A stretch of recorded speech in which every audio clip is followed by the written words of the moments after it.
Douglas Murray, is there a problem actually in the Holy Book, in the faith, or is the problem in some of those, like this gentleman, and their interpretation of it? Well, we're very lucky that most Muslims don't think anything like Anjem Choudary, or we'd really be in trouble.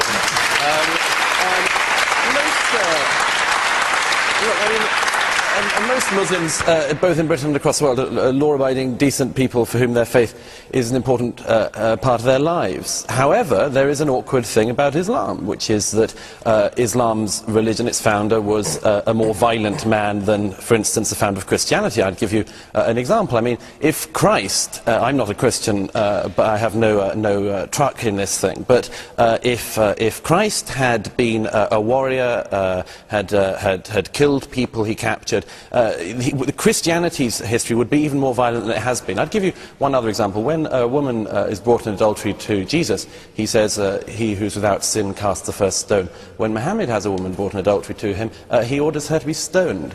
This would be a very different outcome. Now, fortunately, as I say, there's no doubt about this, about the nature of Muhammad as a beginner of a religion.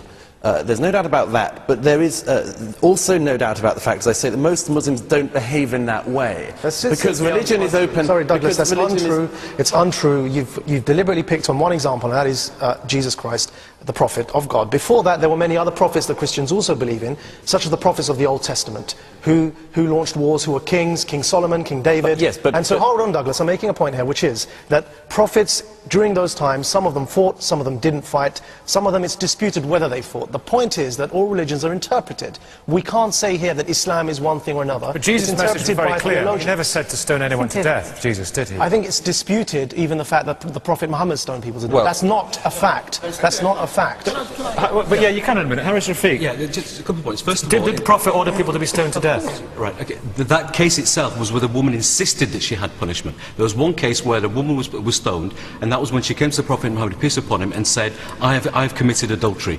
The Prophet, peace upon him, turned his face away. She asked him again, I've committed adultery. Only when she asked the third time for a punishment was the punishment insisted on. That is the only Should he not have still said no?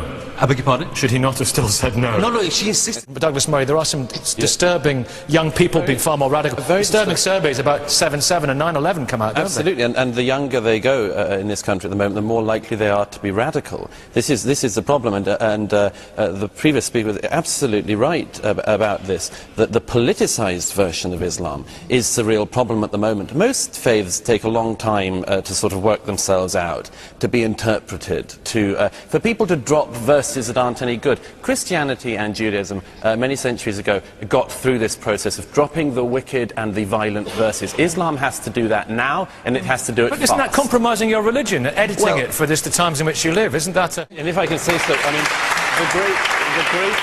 I couldn't agree with that more. The great achievement of Western European civilization in the last few hundred years, the Enlightenment, the ability to not have rules based on people pointing to a verse in a holy book that you may not think is a holy book and saying you have to live your life by the law because of this verse. We've managed to get away from that, and as the gentleman in the front row here has shown, it's very important that Islam also gets away from that. If that happens, it can be a guide to your life, but not the legal nightmare which people like Mr. Choudary would have us live in. Just a point of fact, Nicky, that in fact Muslims never had that problem throughout the whole of history. The Sharia wasn't implemented on a state level. It's the modern politicized Islamist movement that people like Choudary represent that is now calling for the politicization of Islam. And I'd just like to remind Douglas as well, the author of Neoconservatism, Why We Need It, that it was Bush who said, you're with us or against us, and not God. Oh, and that's an important point. Because Mr. Bush did not say so on behalf of God. And you're a former radical yourself. Because he launched it in the name of God. So and you are a former radical yourself, but I've never been to prison for it. My last question. Douglas Murray, what's gone wrong with the welfare state, if that's the case? Are there scroungers? Well, there are scroungers, certainly. I mean, it's not just the papers that are full of them, as the lady there says. Lots of people have seen these people in their own lives. I mean, nobody disagrees, I think, about the importance of there being a welfare system which is there to support people. It was set up to do this, and it's a terrific thing we have in this country, but it was set up to be a safety net, that if you fell, if you became unemployed, if your life went badly wrong, that it was something to catch you. That's a very, very important thing in our society. But something has happened in the last 60 years, and it's turned from being a safety net into a kind of safety blanket. in which some people spend their whole lives supported by the state, never have to work, their parents maybe never worked, and it's not that they don't want to work, it's just that the welfare, the blanket system, encourages them to think that they don't have to go out there, and they shouldn't be looking quite hard, and it comforts them, cosets them. We're creating a society which is not just physically, but morally obese. So that's the system. Douglas Murray, how do you sort things like that? Guys like Scott, who'd love to work but can't because they can't afford to. Sure, no, that's madness. But I mean, that nobody, I think, would think that that was a good situation. But the whole issue of the work ethic thing is something we should address in this country, and we will have to address it in the coming years during the recession. That's like one thing. You mentioned the Shannon Matthews family case. It's a great shock to a great many people in this country to discover that this underclass existed.